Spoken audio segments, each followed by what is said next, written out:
I will not tolerate such behavior. If you want to go out now. But if you stand again, I'll lure you out.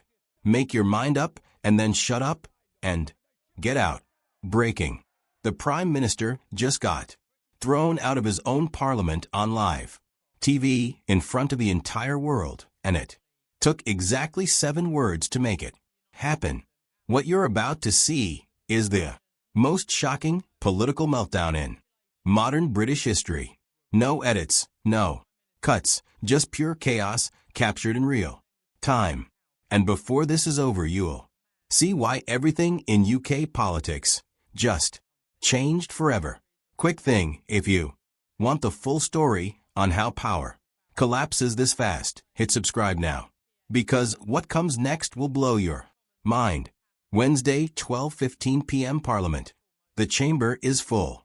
Cameras rolling. Prime Minister's questions is about to start. This is routine. This happens every week. MPs take their seats. The nation tunes in. Everything looks normal. But in exactly 3 minutes, 300 years of tradition is about to shatter. Nigel Farage stands up. The ReformUK leader has been waiting for this exact moment. He's got leaked documents. He's got numbers. And he's got one very specific accusation. But here's what's different. Farage isn't yelling. He's not waving papers around. His voice is quiet, controlled, almost cold. Mr. Speaker, he begins. The Prime Minister promised to stop the boats. Instead, we've had 45,000 illegal crossings this year alone. Deportation flights, can-led. Hotels costing taxpayers £8 million every single day. And now leaked documents show secret talks with Brussels about rejoining EU migration schemes. Every single word lands like a punch. Starmer's face goes tight. Labour MPs shift in their seats. This isn't a debate. This is an interrogation. Farage keeps going. The British people voted for border control. They voted for sovereignty. What they got was betrayal, wrapped up as kindness. So tell me, Prime Minister, when will you admit your policies have completely failed? The room goes dead silent. Harsh, yes, but still within the rules until it isn't. Without waiting to be called, Prime Minister KeirStarmer shoots up from his seat. His finger stabs across the room. His voice cracks with raw anger. How dare you? How dare you lecture this government on compassion when all you do is spread hate? The chamber freezes. Veterans who've sat through decades of heated arguments stare in shock. This isn't passion. This is a breakdown. Starmer's voice climbs higher. You have no right to talk about British values when you've spent your entire career tearing this country apart. You are a disgrace to this chamber. Speaker Lindsay Hoy cuts in immediately. The Prime Minister will resume his seat and address the chamber properly. But Starmer ignores him. He steps forward, red-faced, arms flailing. This man has no business questioning our policies when he can't even keep his own party together. Hill's voice slices through like ice. The Prime Minister will sit down now. Starmer keeps raging. The most powerful man in Britain is losing it live on camera in front of millions. And then the Speaker does something almost nobody alive has ever seen. Standing Order 43. The chamber goes completely silent. This is an ancient rule.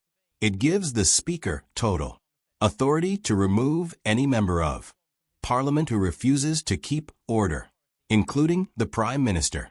The Prime Minister is directed to leave the chamber immediately. Starmer freezes. You can't be serious. I am completely serious. High replies. His voice is flat. Final. This chamber will not accept personal attacks instead of real debate. Security escort the Prime Minister out. Audible gasps.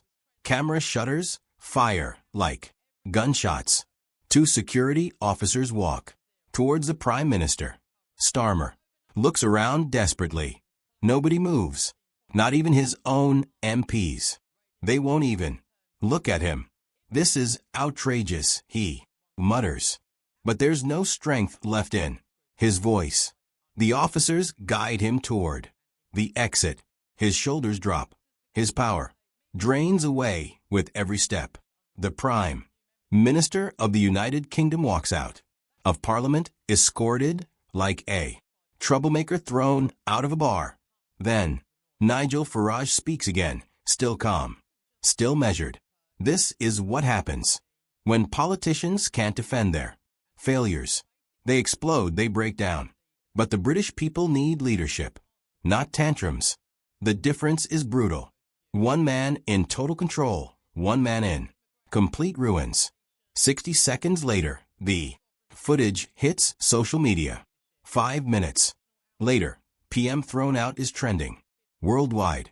1 hour later, it's the top story on every news network. CNN, BBC, a laser, Sky News, everyone. The numbers don't lie. Star's approval rating drops 15 points overnight.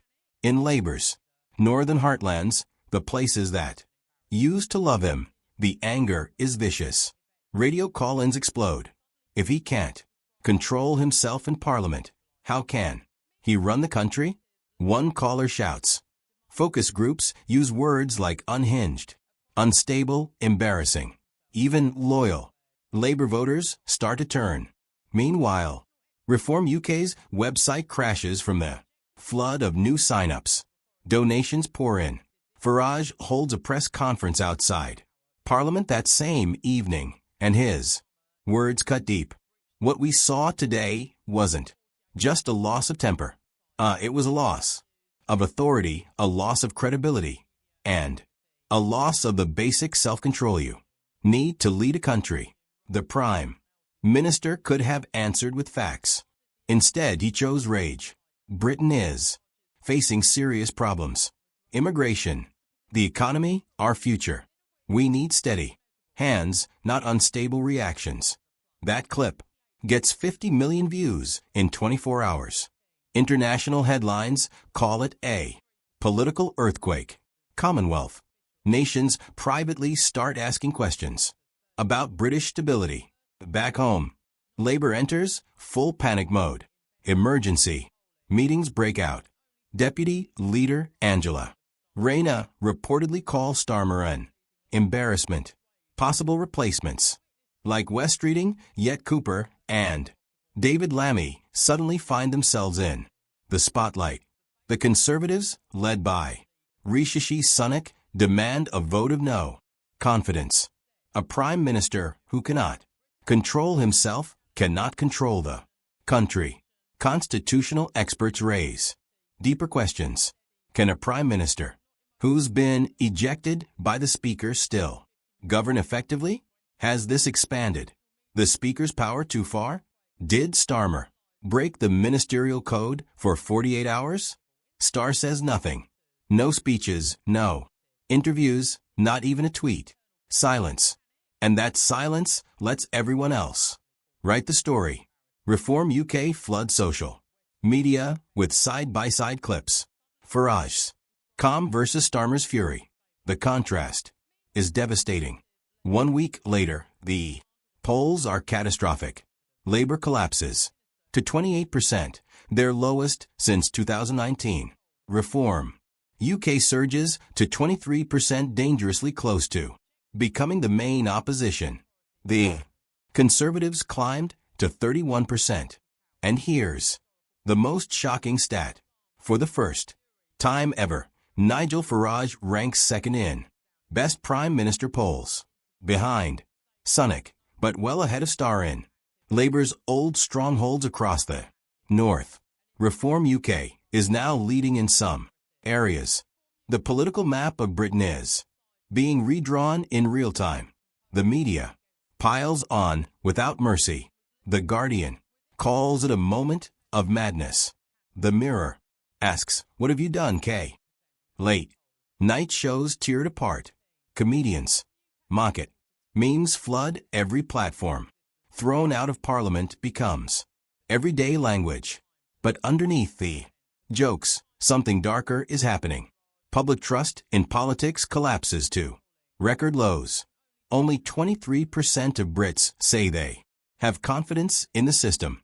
For many, Star's meltdown represents the breakdown of stable government itself. ReformUK capitalizes ruthlessly. Farage tours the country, showing the footage of Star's rage before asking crowds, "Is this the leadership you voted for?" The answer, shouted back every time, is the same. No. Loose say Labour tries to spin it. They call it passion. They say he was standing up to extremism. Nobody buys it. Cabinet ministers defending Star look awkward on camera. The public sees straight through it. 3 weeks after the incident, Labour MPs formally submit letters of no confidence in Star's leadership. Senior figures accuse him of disgracing the party. The man who won a historic majority just months ago is now fighting for his political life. So, here's where we are.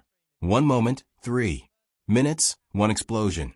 It didn't just damage a prime minister, it triggered a political earthquake that's still shaking the entire system.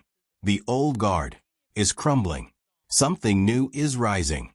And that leaves one massive question hanging in the air. What happens next? Will Starmer survive, or is this the beginning of the end? Could Nigel Farage actually become Prime Minister? And what does this mean for British democracy itself? Is this just a one-time breakdown, or are we watching the total collapse of the old political order in real time? The answer might come sooner than anyone thinks. Because if this taught us anything, it's that in modern politics, everything can change in 3 minutes. Drop your prediction in the comments right now. Do you think Star M will resign? Will ReformUK keep rising? Could Farage actually end up in number 10? Tell me what you think. And if this breakdown gave you the full story, smash that like button and share this with someone who needs to see it, because this story is far from over.